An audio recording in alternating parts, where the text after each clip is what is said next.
Yo tout le monde, c'est Simon, on est vendredi et j'espère que vous avez tous passé une excellente semaine. Aujourd'hui on se retrouve pour une expérience vachement simple, vachement sympa et vachement séduisante, enfin bref tous les trucs cool en S, comme Simon.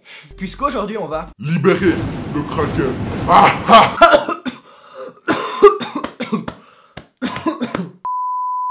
Ou du moins on va faire apparaître de petits serpents noirs. C'est déjà pas mal. Vous regardez DIY Extra et on commence tout de suite après le jingle.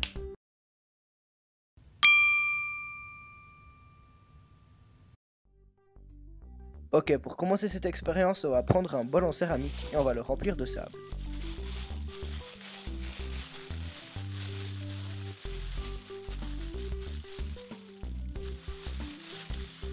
Une fois fait, on va prendre une cuillère et on va aplatir ce dernier.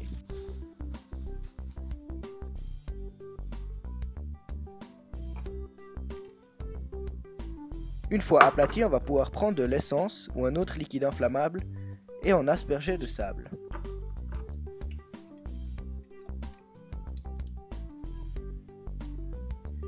Il nous suffira alors de prendre un premier verre rempli de levure chimique, aussi appelé bicarbonate de sodium, puis de prendre un deuxième verre rempli de 4/5 de sucre, puis l'on va transvaser le deuxième verre dans le premier, puis mélanger le mélange.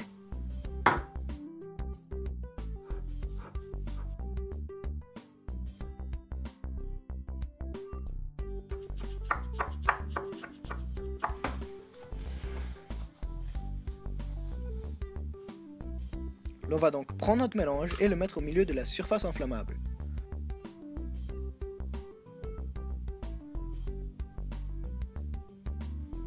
Il restera alors à allumer le tout et on aura une réaction assez spectaculaire.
Si vous vous demandez comment ça se fait, eh bien c'est vraiment simple. Ce qui se passe, c'est qu'il y a deux réactions qui se font en parallèle mais qui contribuent au même but, c'est-à-dire la formation des serpents. D'une part, pour le sucre, il caramélise et cela permet de coller le tout ensemble, et d'une autre part, puisqu'il n'obtient pas assez d'oxygène, sa combustion est incomplète, et donc ça produit du carbone et de la vapeur d'eau. Pour la levure, plus scientifiquement appelée bicarbonate de sodium, elle se décompose pour donner du CO2 selon cette équation. D'ailleurs, c'est exactement pour cette raison que l'on utilise cette dernière pour faire lever la pâte du pain. En effet, c'est grâce au CO2, qui est gazeux bien sûr, qui permet d'aérer la pâte, ou de la CO2e justement. Ouais. Dans le cas des serpents, c'est tout pareil. Le CO2 qui est dégagé par la levure va faire monter la masse de carbone qui colle entre elles grâce à la caramélisation du sucre, et ça va ainsi former les serpents noirs. Donc ce qu'on obtient à la fin de l'expérience, c'est une masse un peu poreuse constituée principalement de carbone justement, mais aussi d'un peu de Na2CO3 appelé carbonate de sodium issu de la décomposition de la levure. Voilà, j'espère que vous m'aurez compris.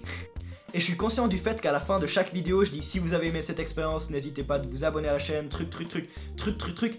Et quand je dis ça, je le pense vraiment, donc si vous avez des avis ou des commentaires, n'hésitez pas à me les poser ci-dessous, je me ferai un plaisir d'y répondre. D'ailleurs, si vous avez des questions concernant la science, des questions en général, des améliorations, des propositions de vidéos, sentez-vous libre de me les transmettre. En tout cas, sachez que ça m'a fait grave plaisir de tous vous reparler, ou du moins de parler à la caméra pour l'instant. Et moi je vous dis à très vite pour de nouvelles expériences. Peace!